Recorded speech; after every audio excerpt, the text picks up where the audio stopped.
हकीकत से तो दुनिया बेखबर है, दुनिया की नुमाइश पर नजर है। नमी गोयाम के अज दुनिया जुदाबाश बाहर कारे के बाशी बा खुदाबाश। जिसते दुनिया از خدا غافل بودن نقماش و نقره فرزندوزان। আরব দেশে একজন নারী ছিল উম্মে জাফর তার নাম, অনেক টাকার মালিক। তো রাস্তা দিয়ে হাঁটতেছে, দুই দাঁড়ে রাস্তার দুই অন্ধ ভিক্ষুক বসে ভিক্ষা চায়। আর রাস্তা দিয়ে যাচ্ছে একজন নারী, অনেক টাকার মালিক, নাম উম্মে জাফর। দুই ভিক্ষুক ভিক্ষা চায়, দুইজনার উদ্দেশ্য এক, কিন্তু চাওয়ার কোয়ালিটি আলাদা। একজন অন্ধ ভিক্ষুক চিল্লায় বলে, আল্লাহ আমি বড় অন্ধ, আমি যখন সন্ধ্যাবেলা ঘরে যাই আমার সন্তান আমার গলা জড়ায় কান্না করে, আবার হাসে, আব্বু মজা দাও মজা দাও। সন্তানের হাতে আমি সামান্য একটু মজা দেওয়ার পর সন্তানগুলো আমার গালে চুমু খায় আর বলে, আব্বু তুমি কতই না সুন্দর। আমি চোখের পানি ধরে রাখতে পারি না, আমার সন্তান দুটো কোলের মধ্যে জড়ায় বলি, আল্লাহ আমার সন্তান চুমু খেয়ে বলে আমি নাকি অনেক সুন্দর, কিন্তু আমাকে তুমি অন্ধ বানিয়েছো, আমি তো দেখতে পারি না আমার সন্তানগুলো কত সুন্দর। ও আল্লাহ তোমার কুদরতি ফয়সালায় তুমি আমার কিছু ভিক্ষার ব্যবস্থা করে দাও, যেই ভিক্ষার সম্পদ দিয়ে আমি তোমার ইবাদত করব, আমার স্ত্রীর মুখে হাসি ফুটাবো। এক ভিক্ষুকের আওয়াজ এইভাবে, আর এক ভিক্ষুক কয়, আল্লাহ রাস্তা দিয়ে একজন ধনী নারী উম্মে জাফর হেঁটে যায়, তুমি তার মাধ্যমে আমারে টাকার ব্যবস্থা করে দাও। উম্মে জাফর বলেন, আমি রাস্তা দিয়ে প্রতিদিন যাই, আর দুই ভিক্ষুকের দুই রকম চিল্লানোর আওয়াজ আমার কানে আসে। আমি দোনোজনকেই ভিক্ষা দেই। যেই বান্দা আল্লাহর দোহাই দিয়া ডাকে আমি ওকে 2 টাকা করে প্রতিদিন দান করি, আর যেই ভিক্ষুকটা আমি উম্মে জাফরের প্রশংসায় পঞ্চমুখায় ভিক্ষা চাই, আমি তারে প্রতিদিন একটা মুরগি ভুনা করে আস্তা তার প্লেটে দিয়া চলে যাই। এই অন্ধ ভিক্ষুক কি করে? এই অন্ধ ভিক্ষুক যে উম্মে জাফরের গুণগান গাইয়া ভিক্ষা নেয়, এই উম্মে জাফর ভুনা মুরগি পাইয়া দৌড়াইয়া রাস্তার ওই পারে যাইয়া ওই ভিক্ষুকের কাছে মুরগিটাকে 2 টাকায় বিক্রি করে ফেলে। টাকা 2টা নিয়ে যায়, মুরগি দিয়া দেয়। মনে মনে ভাবে এই মুরগি খাইলে তো শেষ হয়ে যাবে, আমি ওই অন্ধরে মুরগিটা দেই, আমি টাকা 2টা নিয়ে জমা করব। রাখে আল্লাহ, মারে কে? মারে আল্লাহ, রাখে কে? নিয়তের ভেতরে ভেজাল। উম্মে জাফর বলেন, এইভাবে আমি প্রতিদিন ভিক্ষা দিয়া যখন চলে যাই, 10 দিন অনেক দিন পর আমি ওই মুরগিওয়ালা ভিক্ষুকের কাছে গিয়া কই, আমার দেওয়া 100 টাকা আমার হাতে দাও। 10 দিনে 100 টাকা। অন্ধ ভিক্ষুক বলে, আশ্চর্য ব্যাপার, কোথায় আপনি 100 টাকা দিলেন? আমাকে তো আপনি প্রতিদিন একটা মুরগি ভুনা করে দিয়েছেন। তো মুরগি কোথায়? বলে আমি মুরগিটা 2 টাকা যে ওকে দিয়েছেন ওর কাছে বিক্রি করে টাকাটা নিয়েছি নিজের জমানোর জন্য। ওই ভিক্ষুক কি বলে নাই? কিছু বলে না, আমি পাওয়ার খাটাইয়া নিয়েছি। ওই ভিক্ষুক আল্লাহর উপরে ভরসা করে আমার থেকে মুরগি নিয়ে সব দিয়েছে। এইবার বলে উম্মে জাফর বলে, এরে কপাল পোড়া ভিক্ষুকের দল, আজ তোর নিয়তে এতটাই যে ভেজাল, আমি যে তোকে মুরগি ভুনা করে আস্তা একটা মুরগি তোকে দিতাম,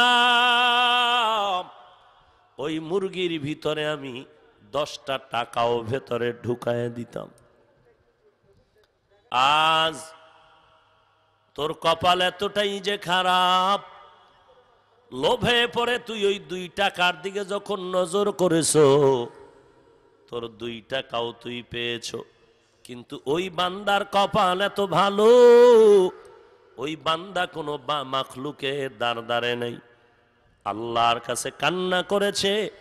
রব্বুল আলামিন মুরগিটাও বান্দাকে দিয়েছে আলাদা করে, প্রতিদিন মুরগির ভেতরে 10টা টাকাও হাদিয়া পেয়েছে। গরতাওয়াক্কুল মিকুনি হর সুবহ শাম, মিরাসানাত রিজক তু আজলা মাকাম, জুজবা হকচি জে মখাজ ইনসুজা, ফজলে উ আমস্ত দর জুমলা জাহা। আদম নবী ডাক দিয়া কয়, হরিণীর দল, তোমরাও একই পাতা নিয়েছো, আমরাও একই পাতা আমার হাতে দিয়েছি। প্রথম দলের পাতা এত ঘ্রাণ, তোমাদের দ্বিতীয় দলের পাতায় কেন ঘ্রাণ নাই? নিয়তের মধ্যে ভেজাল। প্রথম দল হরিণীরা আসছে আমি আদমকে দেখার জন্য, হাদিয়া পেয়েছেন পাতা, আর তোমরা তো আমি আদমরে দেখতে আসো নাই, তোমরা এসেছিলে পাতা নেয়ার জন্য। এই নিয়তের কারণে পাতার ঘ্রাণ আল্লাহ গায়েব করে দিয়েছে। একই ময়দানে আমরা বয়ান শুনি, বাইতুল্লাহ সবাই যায়, কিন্তু সবার কপালে তো আল্লাহর নেয়ামত আসে না। কত আল্লাহর বান্দা বাইতুল্লাহ হজে যায়, হজে গিয়ে এমন কান্নাই কান্না করে, জীবনে আর কোনো গুনাহের কাছেও যায় না। আর একদল আল্লাহর বান্দা হজ করার পরে মনে হয় যেন গুনাহ আরো বাড়ায় দেয়। এর একমাত্র কারণ অন্তরে ছিল অহংকার, দুনিয়ার ধান্দা। এজন্য আল্লাহর কাছে আমরা সব সময় চোখের পানি ছেড়ে বিনয়ের সাথে এই নিয়তে চলবো, হে মালিক, এই জমিনে আসার পরে তোমার দেওয়া পানি, তোমার দেওয়া বাতাস, তোমার দেওয়া সূর্যের আলো, তোমার দেওয়া সব নেয়ামত আমি ভোগ করতেছি, বিনিময় আমি তোমারে কিছুই দিতে পারি না রে আল্লাহ। 5 বেলার নামাজটা যেইভাবে পড়া দরকার ওইভাবে কায়েম করতে পারি না, যেইভাবে কোরআন পড়া দরকার ওইভাবে কোরআন তেলাওয়াত করতে পারি না, যেইভাবে তোমার নামের জিকির দরকার ওইভাবে জিকির করতে পারি না। ও আল্লাহ, তোমার ইবাদত যেইভাবে করা দরকার ওভাবে করতে পারি না। এই আফসোসটাও যদি বান্দার অন্তরে জমা হয়ে যায়, এক সময় আফসোসের বরকতে আল্লাহ নেয়ামতের পরিপূর্ণতা করে দিবে। দরজা ছাড়া যাবে না, বরং আর একজন বান্দা কান্না করে আফসোস করতে হবে, আমার কপাল কেন এত খারাপ, আমার চোখে কেন পানি নাই। একজন বান্দা তাহাজ্জুদ পড়ে কান্না করতে হবে, আল্লাহ আমি কেন পারি না। ও আল্লাহ, তুমি তৌফিক দাও, আমাকে তোমার দরজা থেকে মাহরুম করে দিও না রে আল্লাহ। আল্লাহর গোলাম গুনাহ করে করে করে করে জীবনটারে নষ্ট করে ফেলেছে। আল্লাহ পাক বলেন তওবার দরজায় ফিরে আয়। আমি মাওলার দরজা তো খোলা, দুনিয়াওয়ালারা দরজা খোলে, মাঝে মাঝে আবার তালা লাগায় দেয়। দিব দিব বলে দেয় না, আবার যাও দিতে চায়, পুরাপুরি দেওয়া হয় না। আর আমি আল্লাহ এমন দয়ার মালিক, তোরে এক ফোঁটা নাপাক পানির থেকে বানানো শুরু করিয়া দেওয়া শুরু করলাম। মায়ের গর্ভে এক ফোঁটা নাপাক পানির থেকে তোরে বানানো শুরু করে দিলাম। আমি ফেরেশতারে কাজে লাগাইয়া তোর মায়ের গর্ভে তোরে 40 দিন করে আমি ফেরেশতার মাধ্যমে তোর সুন্দর আকৃতিগুলো তৈরি করে যখন রুহুটা দিয়া দিলাম, তোরে একটা মিনিটের জন্য যদি বাতাস বন্ধ করে দেই, নাক আর মুখ যদি চেপে রাখা হয় 1 মিনিট বাঁচতে পারবি না। অথচ আমি আল্লাহ তোর কেমন দয়ার মালিক। মায়ের গর্ভের মধ্যে তাকায় দেখ, প্যাকেটের উপরে প্যাকেট, প্যাকেটের উপরে প্যাকেট, এতগুলো প্যাকেটের ভেতরে তোরে আটকায় ফেললাম। এক বিন্দু বাতাস ভেতরে ঢুকার কোনো সুযোগ নাই। অক্সিজেন ছাড়া তোরে কেমন করে আমি আল্লাহ বড় করতেছি। রুহুটা দেওয়ার পরে তোর পেটের মধ্যে ক্ষুধা, আমি আল্লাহ তোর জবানটারে রক্ত দিয়া নাপাক করি নাই। আমি আল্লাহ তোর মায়ের নাভির সাথে তোর নাভিতে তার লাগায় পেটের ক্ষুধা নিবারণ করেছি। কারণ দুনিয়াতে গিয়ে তুই এই জিহ্বা দ্বারা আমার মাওলাকে ডাকবি, ওই জবানটারে আমি মায়ের গর্ভে রক্ত দিয়া নাপাক করি নাই রে গোলাম। কারণ তুই এই জবানটা দিয়ে আমি আল্লাহকে আল্লাহ বলে যখন ডাকবি, আমি জবানটারে নাপাক করি নাই রে গোলাম। আমি আল্লাহ তোরে যখন দুনিয়াতে পাঠাবো, তোর মা কত কষ্ট করে খানা খাইতে পারে না, খানার প্লেট নিয়ে হঠাৎ পেটে ব্যথায় পড়ে গেল, খানার প্লেট ফালায় দিল। এরে বান্দা, দুনিয়াতে আসার আগে, দুনিয়াতে এসে তুই কি খাবি, আমি আল্লাহ আগেই তোর খানার আয়োজন করে দিলাম। দুনিয়ার মানুষ যেই খানা তৈরি করে, খানা তুই খেতে পারবি না। এরে বান্দা, তুই যখন দুনিয়াতে আসবি, তোর মার প্রসব বেদনা এমন ভাবে শুরু হয়, মায়ের চিৎকারের কারণে আশেপাশের ঘরের মানুষ ঘুমাইতে পারে না। এত চিল্লানো চিল্লায়, মার কিনারায় দাদি নানি বসে পাহারা দেয়, মাকে সান্ত্বনা দেয়। মা কান্না করে বলে, 7 আসমান আমার মাথার উপরে বোঝা। এক পর্যায়ে কান্নার এক ফাঁকে আমার মা ডেকে বলে, ও আমার শাশুড়ি, ও আমার মা, আমার স্বামীকে একটু আমার পাশে এনে বসায় দাও। স্বামীকে যখন আনিয়া কাছে বসায় দেয়, মা চোখের পানি ছেড়ে বলে, তোমরা সবাই চলে যাও, আমি আমার স্বামীর সাথে একটু মনের বিদায়ের কথা বলতে চাই। সবাই যখন চলে যায়, আম্মা জান মনের ব্যথাটা দিয়া বাবার হাত জড়ায় কান্না করে আর বলে, ও কলিজার স্বামী, আবার আমাকে তুমি মাফ করে দাও। আমি তোমার ঘরে এসে মন ভরে খেদমত করতে পারি নাই রে স্বামী। আমার প্রসব বেদনা শুরু হয়ে গেছে, আমি আর বাঁচব না। আমার উপরে 7 আসমান বোঝা হয়ে আছে, আমাকে মাফ করে দাও। আম্মা জান বেহুশ হয়ে যায়, আবার হুশে আসে, আবার কান্না করে। আমার বাবাই মায়ের হাতটা ধরে বুঝায়, ও বিবি কান্না করিও না, ধৈর্য ধারণ করো, আল্লাহর কাছে তৌফিক চাও। বাবা নামাজ পড়ে পড়ে মায়ের জন্য দোয়া করে কান্না করলেন। আল্লাহ বলেন, এরে গোলাম, দুনিয়াতে তুই যখন আসছো, তোর মা বেহুশ, এই মায়ের প্রসব বেদনার ঋণ কেমন করে আদায় করবি রে সন্তান। এরপরে আমি আল্লাহ তোর জন্য এমন পিওর খানার আয়োজন করলাম, ওই দুনিয়ার খানা পানি দুধ খেতে তুই পারবি না। দুনিয়ার মানুষ ফ্লাক্স বানায়, ফ্লাক্সে গরম পানি, গরম চা, গরম দুধ রাখে, 24 ঘন্টার বেশি গরম থাকে না। বাচ্চার জন্য মা সুজি পাকায়, সুজির ভিতরে পানি, চিনি, দুধ দেয়। 2-4 ঘন্টা পরে সুজি নষ্ট হয়ে যায়, আবার রান্না করে। আল্লাহ বলেন আমি এমন একটা খানার আয়োজন করেছি, তোর মায়ের বুকে দুধের ব্যবস্থা করে দিলাম। এই দুধের ভিতরে চিনিও লাগবে না, পানিও লাগবে না।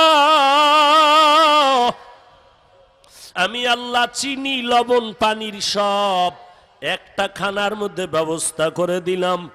ওই দুধটা লবণ মুক্ত না, চিনি মুক্ত না, আবার বেশি ঘন না, বেশি পাতলাও না। আমি আল্লাহ তোর আরামের খানার জন্য দুধের ব্যবস্থা করলাম। 2 বছর পর্যন্ত মায়ের স্তনের দুগ্ধ তুই পান করবি। একটা সেকেন্ডের জন্য কখনো তোর মায়ের দুধ কখনো নষ্ট হবে না। এরে বান্দা, দুনিয়াতে তুই যখন আসছু তোর কান্না ছাড়া কোনো ভাষা নাই। তোর কান্না দিয়া সব আশা পূরণ করার ব্যবস্থা করে দিলাম। তুই আম্মু বলে ডাক দিতেও পারো না, আব্বু বলে ডাকতেও পারো না। আমি আল্লাহ তোর মায়ের ভেতরে এমন একটা রাডার ফিট করে দিয়েছি, তোর মা তোর কান্নার দ্বারা বুঝতে পারে তুই কখন কি চাও। তোর বাবাও বুঝতে পারে না তুই কি চাও। বাচ্চা কান্না করে, মা বাবা বলে কাঁদে কেন, ক্ষুধা লাগছে।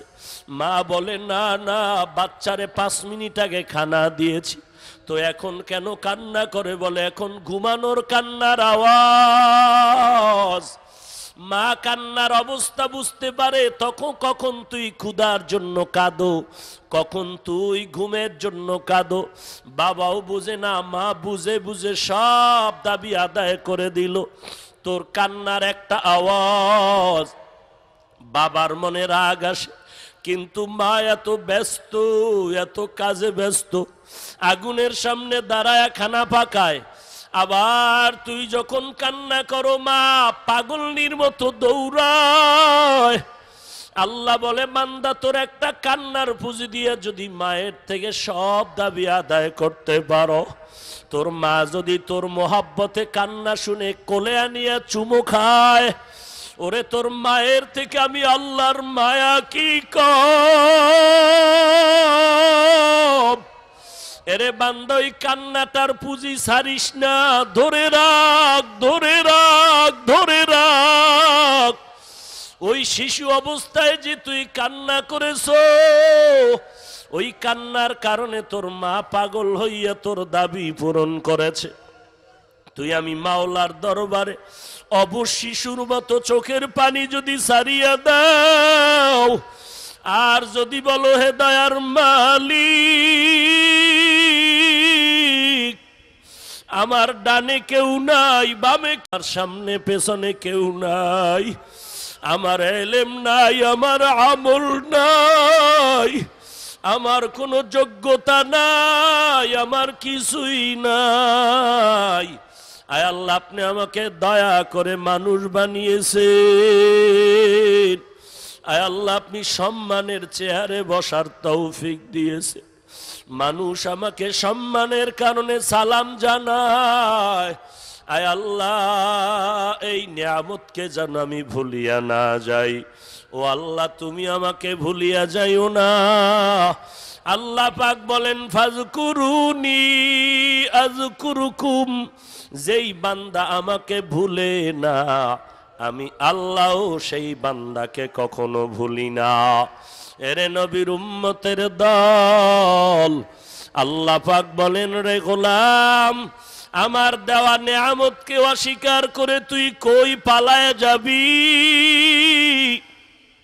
ফেরাউন পালাতে পারে নাই, আমার নেয়ামত পাইয়া নমরুদ পালায় যেতে পারে নাই, আমার নেয়ামত পাওয়ার পরে সাদ্দাত পালায় যেতে পারে নাই। আমি আল্লাহ আজরাইল দিয়া ধরে ফেলেছি, ওরে বান্দা আমার নেয়ামতের শুকর আদায় কর, পালায় যাওয়ার জায়গা নাই। অতএব মাথাটা নত করে চোখের পানি ছেড়ে কান্না করো, তওবা করো। আল্লাহ বলেন, ও নবী জানায়া দেন, যারা গুনাহ করে করে জীবনটারে নষ্ট করেছে, আমি মাওলা পাকের দরবারে যদি এক ফোঁটা চোখের পানি ছেড়ে দোয়া করো, কান্না করো, এক ফোঁটা চোখের পানির বিনিময় আমি রব্বুল আলামিন তোমার জীবনের সব গুনাহগুলো মাফ করে দিব।